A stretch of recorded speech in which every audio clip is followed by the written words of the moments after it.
आज हम बना रहे हैं ये माश की दाल। आधा किलो हमारे पास ये माश की दाल है। इसको हमने आधा घंटा पहले भिगो लिया था। अच्छे से हमने इसको धो लिया है। ये दो हमने प्याज लिए, वो काट लिए, और दो हमारे पास टमाटर थी, वो हमने काट लिए। ये 2 चम्मच हमारे पास अदरक लहसुन का पेस्ट है। 1 चम्मच हमारे पास लाल मिर्च पिसी हुई है, और दूसरी तरफ हमारे पास दड़ा मिर्च है 1 चम्मच। ये 1 चम्मच हमारे पास पिसा हुआ धनिया है। 1 चम्मच हमारे पास नमक की है। सबसे पहले हमने ये पतीला लिया, इसके अंदर हमने 2 चमचे ऑयल के डाल दिए।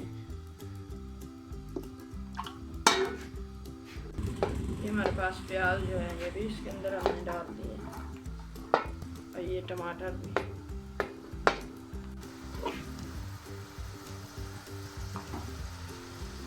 ये हमारे पास मिर्चें ये भी हमने डाल दी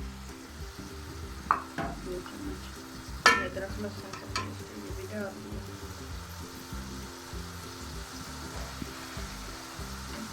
हमने इसके अंदर पानी का डाल दिया, इसको अच्छे से हम मिक्स करके 7 मिनट हम इसको पकाते हैं।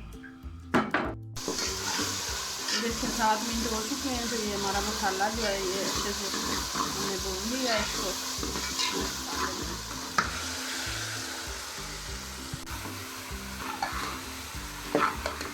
दाल हमने आधा घंटा पहले भिगोई हुई थी, तो इसके अंदर हम पानी ज़्यादा नहीं ऐड करेंगे, बस 1 कप ऐड करेंगे। हमें ही गल जाती है ये माश की दाल। ये 1 कप हमने पानी का ऐड किया है। हमने पानी का इसमें शामिल कर दिया है। अब हम इसको 10 मिनट के लिए आस्था आंच पे रखेंगे। 10 मिनट में ये पक जाएगी। ये देखें दाल हमारी जो है 10 मिनट हो चुके हैं। तो ये हमारी दाल जो है अच्छे से गल चुकी है। अब इसके अंदर हमने ये धनिया पाउडर जो है ये डाल दिया है। इसको हम अच्छे से मिक्स कर देते हैं।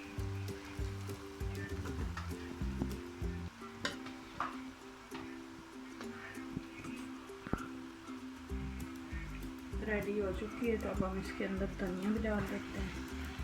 देखें हमारी जो दाल माश की है ये तैयार हो चुकी है। तो अगर आपको ये रेसिपी पसंद आए तो ट्राई ज़रूर कीजिएगा। और साथ में हमने ये रायता और सलाद बनाया, इसके साथ इसका मज़ा दुबाला हो जाता है। और ये बहुत ही मज़े का इसका टेस्ट बनता है, रेस्टोरेंट जैसा बिल्कुल ये दाल माश। अगर आपको पसंद आए तो इसको लाइक करना, शेयर करना। अगर हम मिलेंगे एक नई रेसिपी के साथ, तब तक के लिए अल्लाह हाफिज़।